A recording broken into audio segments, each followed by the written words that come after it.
We are looking at 4 undervalued dividend stocks for under $50. We're going to take a look at the historical performances of the companies. We're going to take a look at their dividend safety. We're going to look at some important financial metrics for each individual company. And as always, we will run them through our stock valuation model, getting to their intrinsic value, their acceptable buy price given our margin of safety. So jumping straight into the first stock, it is the Altria Group. It is the world's largest producer and marketeers of tobacco, cigarettes and related products.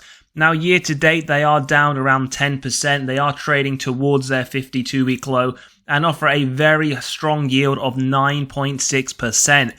Now investors who have been holding the company over the last 10 years would be up around 9%. Now this doesn't include those dividends reinvested, but you should be looking for more over the next 10 years. Now what is it that we do like about this company? Straight away we see that very high yield of 9.6%. It is borderline safe at 55 with a market cap of 72 billion, making it a large cap company.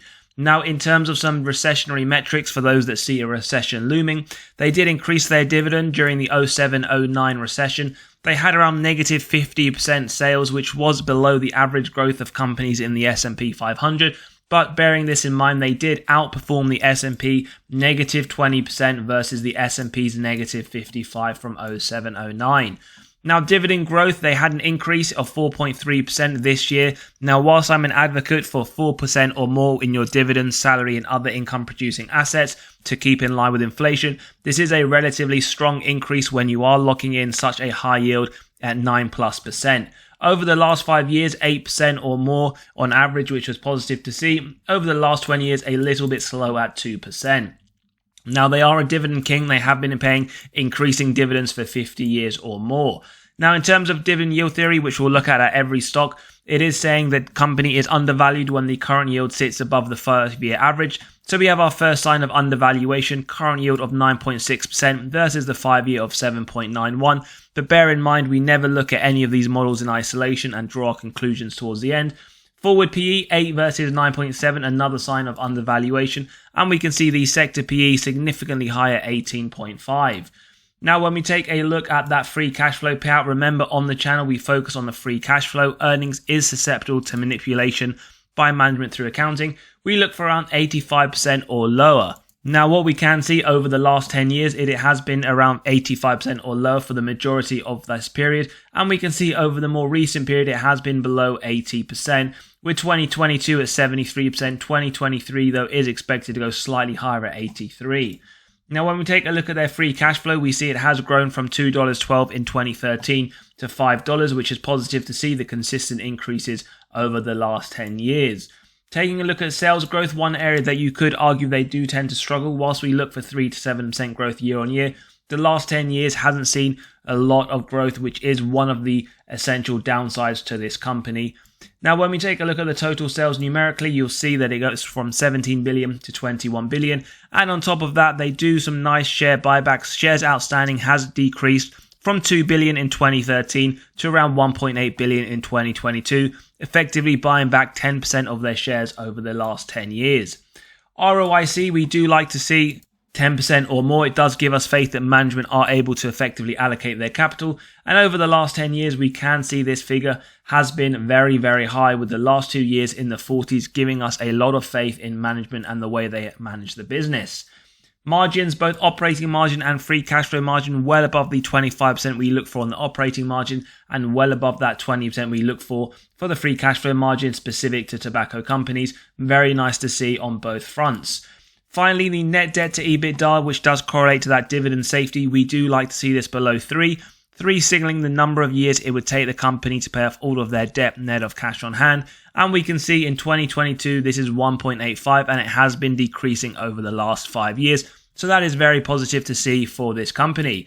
Now, jumping into the valuation, and as always, if you do enjoy the content, if value is being provided, do hit that like button, do subscribe and hit the bell to be continually notified of these episodes as they drop. Now, typically on the channel, we run through every single model. So we start off with Graham's valuation and then we move on to multiples valuation, followed by the dividend discount model and then the discounted cash flow. For time purposes, we're going to jump straight into the output where we have the 4 models. And as always, the intrinsic value is just the average of the 4 models And what we can see for Ultra Group, we come to an average intrinsic value of $56.16. Now current price sitting around $40.82. So margin of safety, we always start off with 10%, and that is a target we aim for if we believe the company has a wide moat, strong financial metrics, good forward-looking data. If you were looking at 15%, it would be a buy up to $47. At 20%, a buy up to $44. At 25%, a buy up to $42. And if you were looking for a 30% margin of safety, it would be slightly lower than the current trading price. Therefore, based on our estimates and judgments, you are getting between a 25 to 30% margin of safety on the current price. And Wall Street over the next 12 months believe the price will increase by around 20% up to $47. So with Ultra Group, you are getting between a 25 to 30% margin of safety, alongside Wall Street estimating the share price to increase by around 20% over the next 12 months. Moving on to the second stock that we are reviewing, it is Kroger. It is an American retail company that operates supermarkets and multi-department stores throughout the United States. Now, year to date, it is down around 4.5%, right there trading at its 52-week low. It does offer a yield of around 2.73%, and investors who have been holding the company over the last 10 years would be up a remarkable 101%, excluding those dividends reinvested, and we can see here that it has peaked at around $62 towards the beginning of April 2022. Now, in terms of some financial and dividend metrics, well, that dividend safety is sitting at 71%, making it safe. We can see the market cap of $31 billion, making it a large cap company.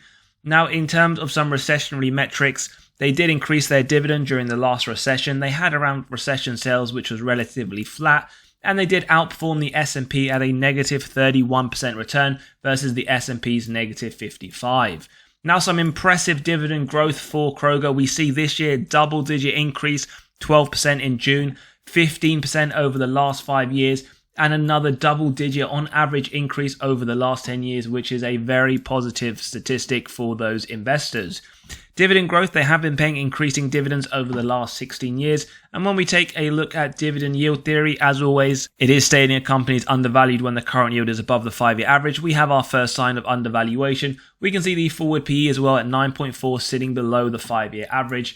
And in relation to the consumer staples PE, it is significantly lower at 9.4 versus 18.5. Remember, it is at that 52-week low, but as always, when you do analyze your own stocks, 52-week low is never an undervaluation signal. Now, in terms of the free cash flow payout, remember below 60% is what we look at, is because it gives us faith that management are able to offer those double-digit dividends we love to see. Over the large part, it has been below 60%, 2022 at 17%. Now, 2023 seemed to be a fairly high percentage for this company at 50%, with 2024 expected to drop down below 30%. Now, looking at their free cash flow per share growth, $1.21 in 2014, $1.98 in 2023. Now, it hasn't increased a lot over the last 10 years, but when you do look at that year before, at $4.81, it has had some significant growth, and it is expected to rebound back up to around $4 in 2024. Now, moving on to the sales growth, remember 3 to 7% is what we aim for. We can see over the last 10 years, it has effectively been hitting between those thresholds we like to see. And numerically speaking, $98 billion of sales in 2014, $148 billion in 2023. On top of that, with their double-digit increases over the last 10 years on that dividend, they do a lot of share buybacks, $1.04 billion in 2014, $727 in 2023, which is very positive for investors. Now, ROIC, 10% or more, we see them hit that nearly every single year over the last 10 years, with some nice low teens figures in the last 2 years, always positive when looking at management. Now, one area that they do struggle, which is one of the issues in the consumer staples industry, is we do look for around an operating margin of 12% or more. Over the last 10 years, it has been straddling around that 2 to 3%. Likewise for that free cash flow margin. So always should make yourself aware of any positives, but as well any negatives of any potential companies you want to invest in. Now, remember that net debt to EBITDA, it does essentially correlate to the dividend safety. Below 3 is what we look for the majority of companies. And over the last 3 years, it has been trending downwards, with 2023 at 22.22, with 2024 expected to come down at around 2. So that is positive and gives me faith that this dividend will continue to be paid. Now, when we take a look at that valuation, remember, The intrinsic value here is just the average of these four models. And as always, if you do enjoy the content, value is being provided, do smash that like button, hit that subscribe and bell button to be continually notified of these videos as they drop. So the intrinsic value for Kroger coming to $53. Now we'll start off with that 10% margin of safety. This will essentially be relative to the individual investor's preference. So it is a buy up to $48. If you're looking at a 15% margin of safety, it is a buy up to $45. And a margin safety of 20%, it is roughly right there at the current price. So based on our estimates and judgments, you are getting a 20% margin of safety on Kroger. Now, what do Wall Street say? Well, they believe the share price to go up to around $52.75 over the next 12 months. So they do believe there to be some nice room for growth for the current trading price. So you are effectively getting a 20% margin of safety with some nice upside as per Wall Street. Moving on to the third stock today, we have Unilever. Now, this is a multinational consumer packaged goods company, and we can see it is down around 6% year to date, again trading towards its 52-week lows with a forward yield of just under 4%. Now, investors who have been holding the company over the last 10 years would be up around 18%. So jumping into their dividend metrics and financial metrics, we see a dividend safety score of 75, making the dividend safe with a market cap of 119 billion, making a mega cap company. Now, recessionary metrics, they did also increase their dividend during the last recession. They had negative 2% recession sales, but remember the average growth of companies in the S&P 500 was negative to a larger degree, and they did slightly outperform the S&P with a negative 44% return versus that of the S&P's negative 55.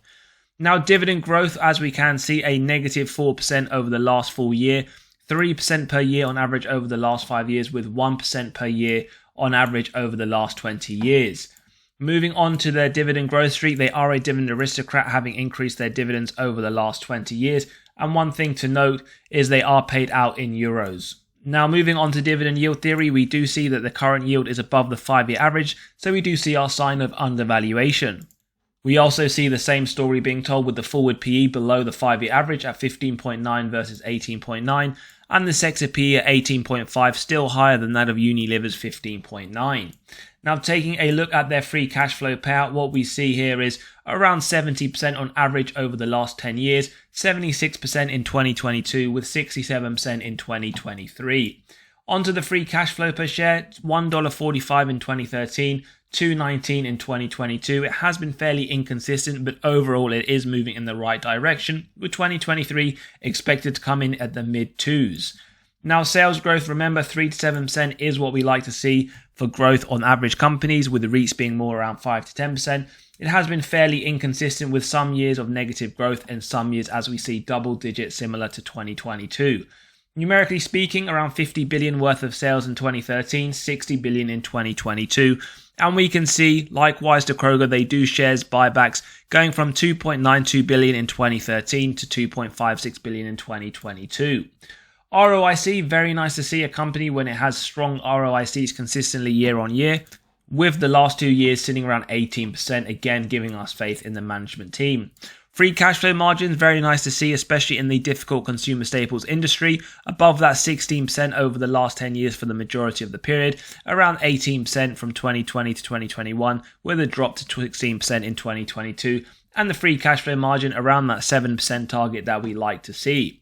Now, net debt to EBITDA significantly below that 4 target for consumer staples. Positive to see, gives us faith in the dividend and dividend safety, with 2.17 being the current net debt to EBITDA for 2022. Now, jumping into the valuation of Unilever, and don't forget as well, if you do want to grab a copy of this valuation model to get to the intrinsic value of companies in your own portfolio, do click on that pinned comment below. So we get to an intrinsic value of $56. Now, margin of safety, remember we're starting with 10%. So it is a buy up to $50. Those looking at 15%, it is a buy at around the current trading price. So you are getting around a 15% margin of safety currently. Now, in terms of Wall Street, well, they believe the share price to go roughly in line with that intrinsic value we've calculated over the next 12 months to around $55. So they do believe there to be some nice upside to Unilever currently. Moving on now to the fourth and final stock, we have BP. Now, this is a multinational oil and gas company. It is up around 4% year to date and is trading towards the mid to lower end of the 52-week range with a yield of just under 5%. Now, investors who have been holding the company over the last 10 years would be down around 26%. So jumping into some financial metrics and dividend metrics, we see the dividend safety currently at 50, making it borderline safe, with a market cap around 100 billion, making a large cap company. Now, taking a look at their key metrics, remember, for those who do see a recession looming, they maintained their dividend during the 07-09 period. Recession sales quite heavy down, negative 40%, and we can see the recession return outperforming the S&P at negative 45 versus their negative 55. Now, we see a very small increase in November 23, the last 5 years down 10%, with the last 20 years at 0% increasing year on year. And what we can see based on dividend yield theory is that the company is relatively at a reasonable valuation, with their current yield roughly in line with the 5-year average, as well as the forward PE roughly in line with that 5-year average. Now, taking a look at their free cash flow payout. Now, remember, different rates for different industries, typically 60% or below is what we like to see for companies, but for oil producers, we can bring this lower to around 40%. Over the last couple of years, it has been below that, but do note that these kind of companies and industries are cyclical, so we can see these different rates over the last 10 years. In terms of free cash flow per share, they did have negative 18 cents in 2013, but 2022 a very strong $1.52. So whilst there are some inconsistencies over the last 10 years, this has been increasing over the 10-year period. Taking a look at sales growth, again, remember the cyclicality of the oil industry. We see some years of negative double-digit growth, some years of positive double-digit growth. And numerically speaking, for those that like to see the numbers, around 380 billion worth of sales in 2013, 240 in 2022. Shares outstanding as well, it hasn't really moved over the last 10 years, but we see both share buybacks as well as share issuances from 19 billion in 2013 to 19 billion in 2022. ROIC, remember that all-important figure, 10% or more. Whilst we do like to see that 29% in 2022, do note the last 10 years has been fairly inconsistent, around 2 to 9%. Free cash flow margin, operating margin, again, it hasn't been the most consistent. However, 2022, as we can see, for both operating margin and free cash flow margin has been above those targets we like to see.